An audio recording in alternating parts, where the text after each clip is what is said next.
a rematch with Spence. But before I go to that part, let's look at the history of PBC and how they deal with rematches. Remember, we're going back 5 years to prove their credibility and their consistency. So from 2017, David Benavidez, he fought Gavril twice, right or wrong, on PBC. Andy Ruiz, another PBC fighter, he fought Joshua twice. Am I right or wrong? Deontay Wilder fought Ortiz twice. Am I right or wrong? Jamel Charlo fought Harrison twice. Am I right or wrong? Deontay Wilder fought Fury 3 times. At least twice. Rematches. Am I right or wrong? Jamel Charlo recently fought Castaño. His last fight was the second rematch. Am I right or wrong?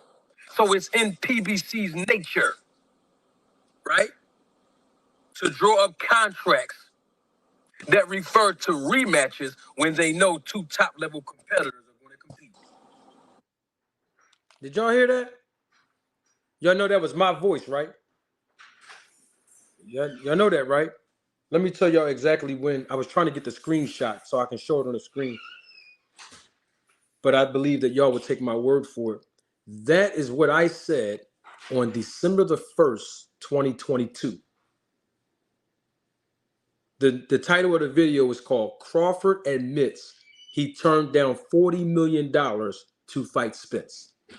Okay, let me show it to y'all so y'all can see. Hold on.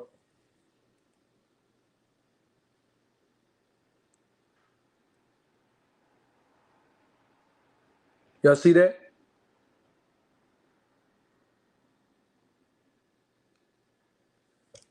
That's when I said that. It's in PBC's nature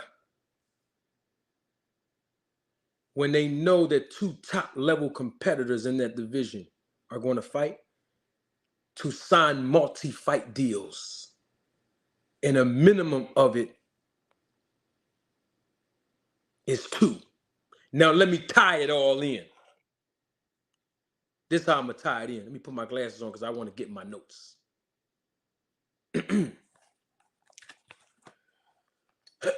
Excuse me, I got my notes.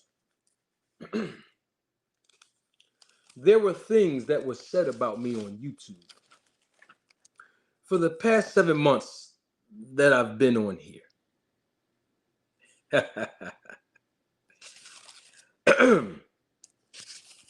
When I was talking about Terence Crawford.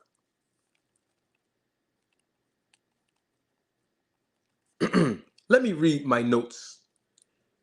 These are my notes, y'all. This is some of the stuff that was said. See my notes? Okay. Eminem Stan. Y'all know who the author of those words were, right? Waterboy. This was some people were saying in my comments section on the videos that I did on YSM Sports Media. When I was on for Non-Boxing channel. When I was on my own channel live, people were saying this on the published content that I did on Crawford. This is some of the stuff people were saying about me. Eminem Stan. Waterboy. I'm a fake manager. Manager at Walmart. I never worked at Walmart. Okay. I'm a clown. Delusional. I'm hating on Crawford. Most of my content is about Crawford. I built my channel off of Crawford. I'm corny. Manager Marty, you are a weirdo. You don't know anything about the business of boxing. You came out of nowhere hating on Crawford. You are a PBC fanboy. Your podcast is nothing but a PBC podcast. I hate to use this word, y'all, because I'm trying to be respectful, but I have to repeat what they was calling me. You're nothing but another aerosexual. I apologize, ladies in the chat and ladies viewing, but that's what they say about me. Self-hate. You got self-hate as a black man hating on another black man in Crawford.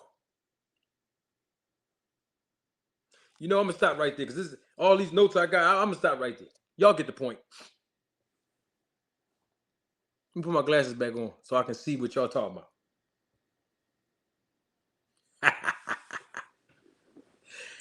Now let me ask you a question. You've heard Bud Crawford say he's his own boss. He don't need representation. He can talk to the big wigs on his own. Errol Spence Jr. was criticized by Crawford for having good representation. Also, you've heard what I said when I replayed a clip of an interview I did on YSM Sports Media on August the 3rd and told you all what I would do if I was managing Crawford. I did another interview, YSM Sports Media, August the 30th, where I said that Bomac and Crawford cannot out-negotiate Steven Espinosa or Al Heyman. And last but not least, you've heard me say on December the 1st, 2022, on my channel, where the title says, Crawford admits he turned down $40 million to fight Spence. This is the video I was playing for y'all.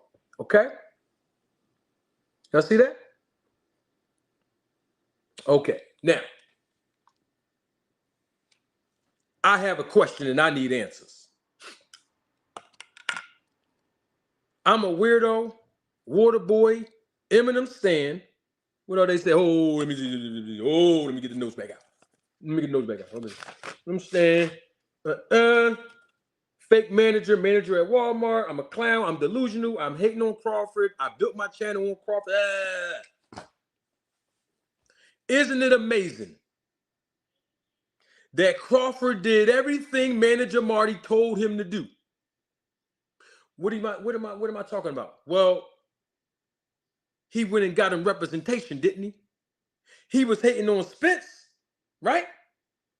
Y'all heard me play the audio in the beginning of this, right? Okay, then. He was hating on Errol Spence because Errol Spence had representation.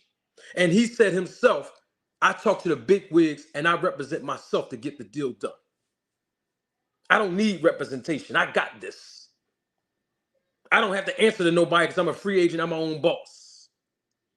Y'all heard that's what Crawford said in November of 2022. Question in the chat, because I need answers. Did Crawford have representation when he secured this deal to fight Spence right now? Yes or no? Somebody in the chat tell me right now. Particularly a Bud Crawford fan. But you don't have to be a Bud Crawford fan. I just need answers. Did Bud Crawford have representation that negotiated with Al Heyman on his behalf to secure this fight with Spence right now? Yes or no? Thank you, Valerie. Said yes. Windy City Assassin, salute. Says yes. Creole the Traveler, salute to you. Thank you. Said yes. Oh, okay. So he got representation from CAA. Entertainment lawyer Ish Henson. Y'all know who he is, right? Oh, okay. Okay. So Manager Marty, I built my channel not on Crawford. I built my channel saying the same thing I tell y'all every podcast. Good representation in this business is what? Let's see if we have any supporters here. Good representation in this business is what? What's the word that start with a P that I always say? I just said it Tuesday again. When I'm talking about boxers having good representation. Good representation in this business is what? I always say it. Priceless. Good representation in this business is priceless. And for the last 7 months, I've been saying it, and I've been being criticized for it. And long and behold, Terence bought Crawford. Thank y'all in the chat for saying priceless. I see y'all. I see that y'all support me. Thank you so much. Terence bought Crawford, ran and got him priceless representation. And guess what? They got the deal done. Oh, okay. But I'm the weirdo. I built my channel off of Crawford. I'm a Crawford hater. If you think about it, I'm one of the few content creators that actually helped Crawford with the knowledge that I gave him. I mean, you think about it. All this time he's been saying he's his own boss. He don't need no representation. He'll represent himself. Y'all heard him say that in November. 6 months ago, he said that. He went and got him representation, didn't he? Oh, okay then. I thought that's what I've been saying since I've been on YouTube. The whole time, that's all I've been saying. Giving y'all education from the business perspective. Told y'all how I became a manager in this business. Told y'all what was my motivation for being a manager. Because I saw so many boxers lacking good representation and they were being exploited. What else did Bud Crawford do? He did 2 things that Manager Marty said he should do to get the fight. Oh, remember on December 1st? Let me play it again. No, I ain't gonna play it again. Y'all heard it. I ain't gonna do that. Y'all heard it. Remember I told y'all what was in PBC's nature on December the 1st, 2022? How many fights did I say from 2017 to 2022 when that video was published, which was 5 years? How many fights did PBC sign fighters to fight in their big fights over at PBC? How many? Somebody in the chat. I just said it on the audio I just rolled the tape on. Somebody, if you remember. Okay, I see Creole the Traveler. Yes, you're correct. Kyle Brown, you are correct. Somebody else tell me in the chat. How many fights did I tell you all that PBC have a history to? Come on now. Some more. I need more. I need answers. I need answers. That's why I'm asking this question. Okay, I see 2. That's correct. Okay, so if I said that on December the 1st, 2022, that's PBC's MO and how they're able to be successful with securing 2 fights for the fighters in their stable to fight each other. Let me go back to my initial question about a deal that Crawford signed with PBC to fight Spence. How many fights in this new deal that Crawford signed against Spence? How many? I asked y'all earlier. I want to see if y'all tie both in now. How many? This fight here that Crawford signed over at PBC with Al Heyman and PBC. I just asked y'all a few minutes ago. How many fights? Okay, Clean Cut, thank you. Cornelius Burnett, thank you. Barton South D-Town, thank you. King Swisher, Shakur, thank you. Who else we got to hit? Come on, I need answers. I need engagement now. Yeah. Because see, they called me a weirdo. Remember they said that? I'm the manager at Walmart. I don't know nothing about the business of boxing. You even had people's dad going on somebody else's platform saying I'm a fake manager. You even had another content creator call me a water boy in the stand. I had to endure all of that. And there's people in the comment section and even in the chat in my live podcasts that be throwing shots at me. Right? Right. Oh, okay then. So basically, Crawford did the 2 things that I think that he should do to secure the biggest fight in his career. Number 1, go get good representation because you can't out-negotiate Al Heyman, nor can your manager Bomac. And he did that. Crawford did that. He got representation over there in LA with Ish Henson. And the second thing that I told Bud to do, and I'll find the audio if y'all don't believe me, is that when you sign with PBC, you got to do the same thing that Pacquiao did and sign a multi-fight deal. I told Crawford that in the interview I did with YSM Sports Media. So Crawford did those two things. He went and got representation, and he signed a minimum of a 2-fight deal with PBC. So I would have to say, salute to Terence Crawford. Salute to Terence Crawford. I'm not saying that Terence Crawford watched my videos and he heard me and he just did it. Don't misinterpret that, because I know somebody's going to misinterpret that. What I'm saying is, I've been saying this for the last 7 months. I've been on YouTube. But yet, I've been met with resistance from people insulting me. And the whole time, 6 months after Bud Crawford said he was his own boss and he don't need representation, he finally got representation and the fight materialized. Isn't that something? Now, let me tell you all something that I've learned over 15 years ago when I was in my early 20s. Now, I've learned it in a marital environment, but I still learned it and I apply it even in my life today. Y'all know I always drop principles on my show. It's not right to fight for the right to be right. Let me say that again for the people in the back. It's not right to fight for the right to be right. Now, I put my own little poetic spin on it, because y'all know I'm a poetic guy. I rap and all that stuff. That's not how it was told to me or showed to me. But based on me learning and overcoming an experience, I put that together so I can memorize it that way. So I'm saying all of that to say this. I am not bringing all of this up to prove that I was right. I'm not fighting for the right to be right.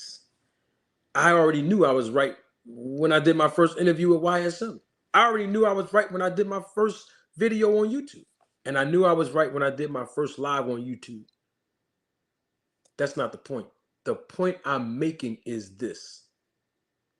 If you don't know something and you have someone teaching you something, it takes humility. Humble yourself and learn from a person that knows something. Very simple. I would be very surprised if somebody that knows Terence Crawford haven't seen at least one of my videos about him. I would be totally surprised, because it's so many videos about Crawford on my channel. That's what people say. But it's interesting to me, those very people that said that, I want to hear your reactions now. All the people that called me all those insulting names, which of course doesn't bother me at all. I actually was laughing at it when I was reading in some of the comments and all those things. I had to go back certain videos to see some of the things I was actually laughing at it. It's no big deal. My point is that when Crawford did something that was detrimental to his boxing career, I critiqued him on it publicly. And so if he did the opposite, which it seems like he did now, I got to go and salute Crawford, because this is what I've been saying all this time. And when he did the two things that I said he should do, which is number one, got to go get you some good representation. And number two, you got to sign a multi-fight deal with PBC. And according to all of what we've been hearing by all parties involved, he did those two things. So now the onus is on all those people that said all of those disparaging things about Manager Marty. They don't have to come out publicly and apologize to me, because I don't care. I'm just saying, though, it helped other people that don't know this business jump on a bandwagon to start hating and spying on my channel and lying on me. And y'all know people been lying on me on YouTube. Y'all already know, we ain't gonna rehash it. And insulting me in the chat on my live podcast, coming on the panel, saying certain things to me that was like off. Y'all know, y'all been around. Most of you know what I'm talking about. And the whole time, Terence Crawford did what he was supposed to do.